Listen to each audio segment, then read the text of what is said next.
अस्सलाम वालेकुम, welcome back to my channel. तो ये वाली क्लिप ऐड करना मिस हो चुकी थी। मैं कुछ देर पहले ऐसे रैंडमली फ़ोन चला रही थी तो उसमें मैंने देखा कि अरे ये वाला क्लिप तो रह ही चुका है मेरा फ़ोन पे। तो मैंने सोचा कि ये वाला वीडियो डालने से पहले इसके पहले जो अगला क्लिप था ना वो सारा ऐड कर देती हूँ। तो ये वाली क्लिप है दुल्हन की निगाह पे जितनी भी शॉपिंग हुई थी दुल्हन के लिए, जितने भी कपड़े थे, मेकअप थे, वो सारी इसी क्लिप में है।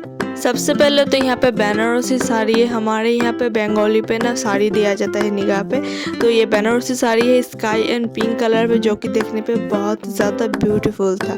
और उसके अलावा ये ग्रीन कलर की साड़ी दिया गया था जो रेड एंड ग्रीन पे था। रेड कलर के जितने भी जरी के काम थे और इसमें थ्रेड का भी काम था, जो कि देखने में बहुत ही ज़्यादा प्यारा लग रहा था। और इनके अलावा और दो साड़ियाँ दिया गया था। एक साड़ी जो इंगेजमेंट में दिया गया था और एक और साड़ी थी वो पैक हो चुकी थी ना ऑलरेडी पहले से, तो मैंने उसको ओपन नहीं किया था। उसके अलावा ये लहंगा था रेड कलर पे, जो कि देखने में बहुत ज़्यादा हैवी था और बहुत ज़्यादा ब्यूटीफुल था। पूरा ही लहंगा पे काम किया हुआ था। तो सेम मैंने लहंगा को ऊपर ही खोला था, पूरा लहंगा खोल के नहीं देखा था, क्योंकि जब शॉपिंग करके आया था ना तो सारे जितने भी शॉपिंग था वो सारा खोल के हम लोग एक दफ़ा देख चुके थे। और अब मुझे क्लिप लेने के लिए मैं सारे को दोबारा खोल रही थी, तो मैंने ऊपर से ही सारे का लिया था, नहीं खोला था सारे को, क्योंकि सारे को फिर से ओपन करो और फिर से सारे को समेटो तो बहुत ज़्यादा हेडेक वाला काम हो जाता है। इसलिए मैंने सिर्फ ऊपर से ही क्लिप ले लिया था। साड़ी और लहंगे के अलावा दुल्हन के लिए 4 सूट लिए गए थे, जो कि देखने पे बहुत ही ज़्यादा ब्यूटीफुल थे। 2 सूट हेवी लिए गए थे और 2 सूट नॉर्मल लिए गए थे घर पे पहनने वाले। ये जो मैरून कलर का सूट है ना ये देखने पे बहुत ज़्यादा ब्यूटीफुल है, और जब ये सिल्क के आएगा ना तो ये और भी ज़्यादा ब्यूटीफुल लगेगा देखने पे। इनके अलावा एक पिंक कलर का और एक ग्रीन कलर का सूट दिया गया था दुल्हन को। दोनों दिए गए थे घर पे पहनने के लिए, और 2 हेवी दिए गए थे ताकि दुल्हन निगाह के बाद कुछ काम से बाहर जाए या फिर किसी के घर दावत पे जाए तो वो सूट पहन कर जाए, ताकि देखने पे वो बहुत ज़्यादा ब्यूटीफुल लगे। तो जी ये था कपड़ों की शॉपिंग। अब आते हैं बैग की शॉपिंग पे। तो ये श्री लेदर से लिया गया था डीप ब्लू कलर के बैग में। ये देखने में इतना ज़्यादा प्यारा लग रहा था ना क्या ही बोलो। इसके अलावा एक पिंक कलर का बैग लिया गया था जो सच में निगाह की वाइब्स दे रहा था देखने पे। अब आता है जूतियों की बारी, और ये देखिए युवान कैसे मेरे हाथों से सारा कुछ छीने जा रहा है, मतलब सारा कुछ उन्हें ही देखना है। और ये एक गोल्डन कलर का जूती ले गया था और एक ब्लैक कलर पे। ब्लैक कलर का जूती आई थिंक बाद में चेंज किया गया था क्योंकि वो उतना ज़्यादा अच्छा नहीं लग रहा था। उसके बाद आते हैं जी मेकअप पे। मेकअप तो सारा कुछ दिया गया था, ए से लेके जेड तक, और सारा कुछ दिया गया था, ऐसा कुछ नहीं था जो मिसिंग था। और इसके अलावा कंघी, बिंदी, चूड़ियाँ और ऑयल, शैम्पू, कंडीशनर, और उसके अलावा प्लम की जितने भी थे, सनस्क्रीन, नाइट क्रीम, जेल वगैरह वगैरह, मतलब बहुत कुछ दिया गया था। दुल्हन को सजाने में जितना कुछ लगता है ना सारा कुछ दिया गया था। और ये सारा कुछ देखने पे ना मुझे तो बहुत ज़्यादा मज़ा आ रहा था। पता नहीं क्यों मुझे मेकअप इतना क्यों पसंद है। और इसके अलावा तो शॉपिंग तो और भी ज़्यादा, मतलब आप जितना करा दो मुझे उतना कम लगता है शॉपिंग। उसके बाद जी ये वाला क्लिप था निगाह के 2-3 दिन बाद वाला क्लिप। और आप लोगों को पता ही होगा 15-20 दिन पहले मैंने फ्लावर के सीड बोए थे और उनसे बहुत अच्छे छोटे छोटे प्लांट निकलना भी स्टार्ट हो चुका था। और अब बारी थी सारे प्लांट को टब में शिफ्ट करने के लिए। तो मैंने ऑनलाइन से कोकोपीट ऑर्डर किया था, जो कि मुझे रिसीव हो चुका था निगाह के चलते ही। तो मैंने सोचा चलो आज इससे मतलब सारे प्लांट को ट्रांसफ़र करते हैं गमले पे।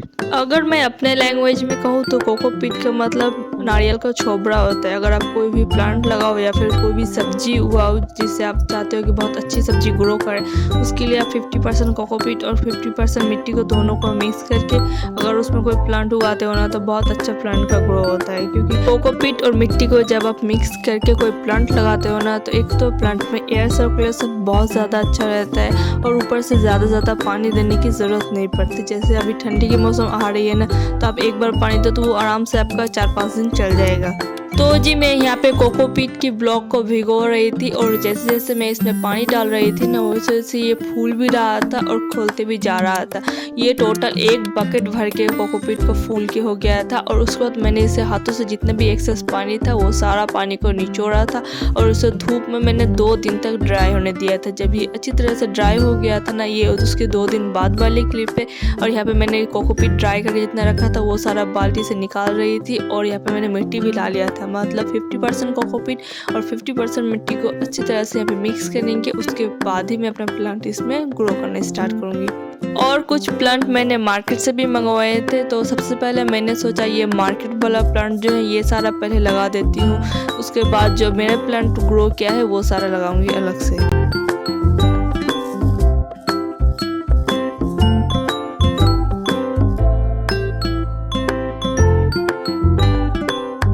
तो जी इस तरह करके मैंने सारे प्लांट को गमले में लगा दिया था। और मुझे गमला कम पड़ रहा था तो मेरे पास जितने भी सामान था, मतलब बकेट, उसको तो मग, जितने भी था मैंने सारे में लगा दिया था। और ये वाला प्लांट जो आप बकेट पे देख रहे हो ना, ये सारे मैंने बीज से ग्रो किए थे, जो फिलहाल अभी बहुत ज़्यादा बड़े हो गए हैं।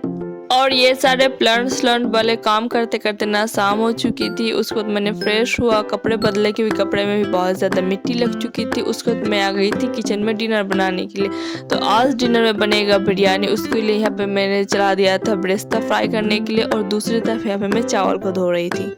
बिरयानी बन रहा था किसी की फरमाइश पे, वो हमारी घर की बेटी की फरमाइश पे बिरयानी बन रहा था, जो हमारी बड़ी भाभी की बेटी है। हमारे घर पे सिर्फ 2 ही बच्चे हैं, एक सना और एक युवान। सना है बड़ी बेटी, मतलब हमारे घर की पहली बेटी है सना, और युवान है दूसरा बेटा। मैं और भाभी हम दोनों ही मिलके जल्दी जल्दी काम कर रहे थे। जब 2 लोग मिलके एकदम फटाफट से काम करें ना, तो काम भी बहुत जल्दी हो जाता है। आई थिंक 1-1.5 घंटे के अंदर अंदर भी बिरयानी पूरा बन चुका था और दम देने का प्रोसेस में आ चुका था। सबसे पहले तो बिरयानी के चावल को अच्छी तरह से धो के हम लोगों ने भिगा दिया था। और मैं यहाँ पे एक चूल्हे पे ब्रेस्ता फ्राई कर रही थी, और भाभी दूसरे चूल्हे पे बिरयानी के मसाले को ड्राई रोस्ट कर रही थी। और देखते देखते मेरा ब्रेस्ता भी बनकर तैयार हो चुका था। तो सारे ब्रेस्ता को मैं इस तरह से साइड कर रही थी, ताकि इसके जितना भी एक्सेस ऑयल है वो सारा ड्रेन हो जाए, और मैं इसे हल्के हाथों से कटोरी में निकाल लूँ, ताकि वो एक्स्ट्रा ऑयल आए ना कटोरी पे। ब्रेस्ता फ्राई करने के बाद यहाँ पे हम लोगों ने आलू को भी बॉयल करके रखा था 1/2 हिस्सों में करके। तो वो सारे आलू को एक एक करके यहाँ पे गोल्डन ब्राउन जैसा फ्राई कर लूंगी। और आज नई दुल्हन भी अपनी अम्मी के घर से ससुराल आ रही है। वो 3-4 दिन पहले ससुराल से विदाई होकर अम्मी के घर गई थी, उसके बाद अम्मी के घर से ससुराल आ रही है। इस तरह से अभी कुछ दिन आना जाना लगा रहेगा, क्योंकि नई नई शादी हुई है तो आ रही है ना वो ससुराल। तो मेरे भाभी यहाँ पे जल्दी जल्दी सारे काम समेट रहे हैं, क्योंकि जल्दी जल्दी काम हो जाएगा ना तो हम सब सारे बैठ कर गप्पे करेंगे। और आलू भी यहाँ पे गोल्डन ब्राउन हो चुका था। तो जैसे जैसे आलू गोल्डन ब्राउन हो रहा था कि करके वैसे वैसे उसे निकालती जा रही थी मैं। और यहाँ पे सारा कुछ हो चुका था, ब्रेस्ता भी बन चुका था, आलू भी गोल्डन ब्राउन हो चुका था। अब बचा था चिकन बनाने के लिए। तो चिकन का भी प्याज हम लोगों ने काट लिया था और चिकन भी धो लिया था। अब फटाफट से बनाना है। तो चिकन बनाने के लिए सबसे पहले मैंने तो यहाँ पे मस्टर्ड ऑयल लिया था, और मस्टर्ड ऑयल जब गर्म हो चुका था उसमें मैंने ऐड कर दिए थे कुछ खड़े गरम मसाले और तेजपात, और इसे अच्छी तरह से हम 1-2 स्टर दे देंगे। और उसके बाद यहाँ पे ऐड कर देंगे अनियन। जितने भी अनियन हम लोगों ने चॉप करके रखे थे वो सारे इसमें ऐड कर देंगे, और इसे थोड़ा सा गोल्डन ब्राउन होने तक फ्राई कर लेंगे। और जब तक ये गोल्डन ब्राउन हो रहा है ना, तब तक मैं यहाँ पे चिकन पे कुछ मसाले मिला लूँगी। सबसे पहले तो मैं यहाँ पे ऐड करूँगी दही, उसके बाद जाएगा हल्दी पाउडर और नमक, और जाएगा जीरा धनिया पाउडर। मैंने यहाँ पे 1.5 चम्मच भर के जीरा धनिया का पाउडर ऐड किया था। और उसके बाद जाएगा इसमें रेड चिली पाउडर। और रेड चिली पाउडर ना घर की बनी हुई थी और बहुत ज़्यादा तीखी थी, इसलिए मैंने हिसाब से डाला था, क्योंकि बच्चे लोग को भी खाना है ना, इसलिए। अब सारे चीज़ों को अच्छी तरह से मिक्स कर लेंगे और इसे छोड़ देंगे, ताकि 5-10 मिनट जो मैरिनेट होना है वो हो जाए। और मैं भूल गई थी कि इसमें अदरक लहसुन का पेस्ट भी ऐड करना है, इसलिए मैंने पीछे से अदरक लहसुन का पेस्ट ऐड किया था और सारी चीज़ों को अच्छी तरह से मिक्स कर लिया था। और यहाँ पे देखते देखते मेरा प्याज भी गोल्डन ब्राउन होने लग गया था। तो मैं जितना भी मिक्स करके रखा था मसाला देके चिकन को, वो सारे इसमें ऐड कर दूंगी और इसे अच्छी तरह से भूनूंगी, ताकि चिकन का जितना भी रो स्मेल है वो सारा खत्म हो जाए और चिकन अच्छी तरह से गोल्डन ब्राउन हो जाए। और साथ ही साथ यहाँ पे हम लोगों ने चावल को भी बिठा दिया था, ताकि 2 चूल्हे पे जल्दी जल्दी पक्का हो जाता। एक चूल्हे पे चिकन पक रहा था और दूसरे चूल्हे पे यहाँ पे चावल बॉईल हो रहा था। और मैंने अभी अभी चावल को पतीले में डाला था, तो इसे पकने में थोड़ा सा टाइम लगेगा, सिर्फ थोड़ा सा ही लगेगा, क्योंकि ये बिरयानी का चावल है ना, इसलिए वो ज़्यादा टाइम नहीं लेगा। और हम 2 लोग मिलके पका रहे हैं ना, मैं और भाभी। तो मैं यहाँ पे चिकन देख रही थी, भाभी चावल देख रही थी। इससे क्या होता है, फटाफट से काम भी हो जाता है और टाइम भी बहुत ज़्यादा सेव हो रहा था। तो यहाँ पे भाभी जितना भी चिकन है, भाभी जितना भी चावल है वो सारा चावल अच्छे से पक चुका था, तो उससे जितना भी एक्सेस पानी है वो सारा पानी ड्रेन कर रही थी। चिकन भी मेरा यहाँ पे अच्छे से भुना गया था। तो भूनते वक्त मैंने यहाँ पे इसमें 1 चम्मच भर के बिरयानी का मसाला ऐड किया था, और ये अच्छी तरह से जब भून चुका है तो इसमें जाएगा गर्म पानी। मैं यहाँ पे 1-1.5 गिलास के करीब गर्म पानी ऐड करूँगी और इसे लो फ्लेम में ढक के छोड़ दूँगी 10 मिनट के लिए, क्योंकि चिकन तो ऑलरेडी होता है छुई मुई सा, वो आराम से गल जाएगा।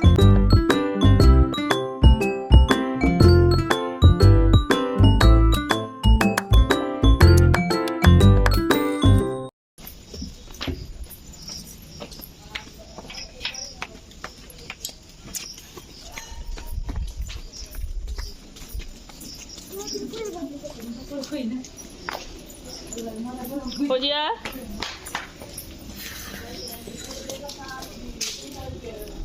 ভালোই লাগে এটা, ওটা মনে হয় যে তোমারটা মোটা আছে বেশি। হ্যাঁ ঢিলা তো হবেই। ও কেউ নিতে পারে না, মোটাও আছে পাতলাও আছে। चिकन को 10 मिनट के लिए छोड़ दिया था ताकि वो अच्छी तरह से कुक हो जाए। और यहाँ पे दुल्हन भी आ चुकी थी, उसे आए हुए ऑलरेडी आधे घंटे हो चुके थे। तो मैं और भाभी जा रही थी उसे देखने के लिए और उसे थोड़े से बातें सातें करने के लिए। आई थिंक लगभग 10 मिनट की तरफ हम लोग बैठे थे, उसको फटाफट से हम लोग आए थे क्योंकि चूल्हे पे चिकन चढ़वाता ना तो फिर ज़्यादा कुक हो जाता, ओवर कुक। सारा कुछ बन के तैयार हो चुका है और अब बारी है सारे को असेंबल करने की। तो यहाँ पे फटाफट से सारा कुछ को असेंबल कर लूँगी।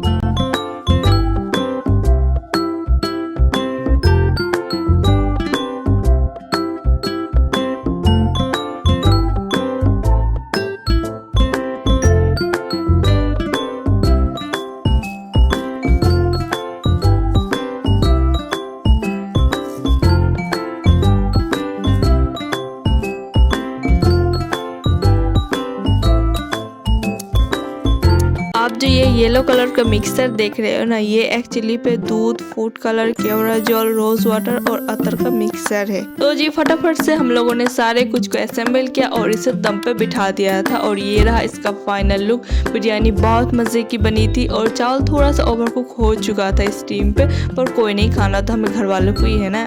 और ये था इसका नेक्स्ट डे और आज मछलियाँ लाई गई थी तालाब से। तो बंगाली पे जो चलता है ना हम लोग का माछ कटाई, तो वही होने वाला था दुल्हन पे। बेसिकली ये मछली काटना होता है और खीर बनाना होता है, उसके बाद किचन का जितने भी काम होता है एक दुल्हन के ऊपर, वो सारा काम स्टार्ट हो जाता है धीरे धीरे से। और मेरे घर पे भी जितना फिश आया हुआ था तालाब से, वो सारी मछलियाँ मैं लेके जा रही थी मेरी छोटी सासू माँ के घर पे, क्योंकि वहीं पे दुल्हन काट रही है ना, तो सारे को इकट्ठे काट लेंगी। दुल्हन सारे फिश नहीं काटेंगी, दुल्हन सिर्फ एक ही काटी थी और मेरी सासू माँ, छोटी सासू माँ, वो सारे फिश काट रही थी। अस्सलामुअलैकुम जी। तो आज मैं जा रही हूँ अम्मी के घर। अम्मी के घर जाने का प्रोग्राम ना 2 दिन से सेट होके रखा है। तो आज मतलब कि कंफर्म नहीं था क्योंकि 2-3 दिनों से इतनी ज़्यादा बारिश हो रही थी और इतना मौसम का हाल भी ख़राब हो रखा था ना, तो इसलिए सोचा था कि आज अगर दिन अच्छा होगा तो जाएंगे और अगर दिन अच्छा नहीं रहेगा तो नहीं जाएंगे। तो सुबह सुबह उठ के देखा कि नहीं, दिन अच्छी है और सारे इकट्ठे हो रहे हैं अम्मी के घर, क्योंकि अम्मी के घर भी सारे खलम्मी भी आ रही हैं और मैं भी जा रही हूँ। तो बहुत सारी मस्ती होने वाली है अम्मी के घर, बहुत सारे बैठ के गप्पे करेंगे, बहुत दिनों बाद हम सबकी मुलाकात हो रही है। तो वही मैं जा रही हूँ अम्मी के घर। और 2-3 दिनों से मौसम ख़राब होने की वजह से ना बहुत सारे कपड़े मेरे जो रखे पड़े मैंने नहीं धुला है, और सोचा था कि आज संडे है तो आज सारे कपड़े धो लूँगी। पर वही आज तो फिर प्रोग्राम बन गया नूरपुर जाने का, तो नूरपुर जा रही हूँ और उसके कपड़े सारे धरे के धरे रह गए। कल सबके मतलब कि कल सबके कपड़े धोने हैं, मेरे हस्बैंड के और युवान के, और बेडशीट भी धोना क्योंकि बहुत गंदा हो रखा है। और वही सारा काम। और खाना साना तो मैंने अभी चावल बॉईल करने चढ़ा दिया है और कद्दू जिससे हम कहते हैं ना वो चढ़ा दिया है, वो सारा पका लेंगे। और आई थिंक अभी करीब टाइम 9:30 हो रहा है और 10:30 के करीब जाने का प्रोग्राम बना है। और देखते हैं कि 10:30 पे निकल सकते हैं कि नहीं, क्योंकि फिर वो होता है वो छोटा मोटा काम तो निकल ही आता है घर पे ना, तो ये सेम प्रॉब्लम है हर घर की। यहाँ पे मैं हो गई हूँ रेडी और मैंने ना ये पर्पल कलर का सूट पहना था जो कि कॉटन पे और बहुत अच्छा है। और ये वाली क्लिप है निगाह की बात की, आई थिंक 20-25 दिन पहले की क्लिप है ये। और मैं जा रही थी अपनी अम्मी के घर क्योंकि वहाँ पे मेरा दावत था। और निकलते निकलते ना मैंने सोचा था कि 10 बजे निकलूंगी और निकलते निकलते 12:30 हो चुका था हम लोग का। और ये रहा मेरा मेकअप। मैं बहुत ज़्यादा लाइट मेकअप किया था, सिर्फ आईलाइनर, काजल और हल्का सा ब्लश और लिपस्टिक ही लगाया था और हम सब निकल गए थे। और ये वाली क्लिप है उसके नेक्स्ट डे की, मतलब जिस दिन अम्मी के घर दावत पे गई थी ना, तो उस दिन रात को ही मैं वापस आ गई थी क्योंकि उसके अगले दिन ही हमारे घर से खाना भेजना था किसी के घर, मतलब हमारे रिलेटिव के घर। तो वही सारा इंतज़ाम हम लोगों ने पूरा दिन किया और रात 8 बजे के करीब हम लोगों ने ये सारा इंतज़ाम करके उन लोगों के घर भेजा था और वो लोग बहुत ज़्यादा हैप्पी हो गए थे। और मैंने बस ये थोड़ा सा क्लिप लिया था और कुछ नहीं। तो जी यहाँ तक इतना ही, मिलते हैं नेक्स्ट ब्लॉग में, तब तक के लिए अल्लाह हाफिज़।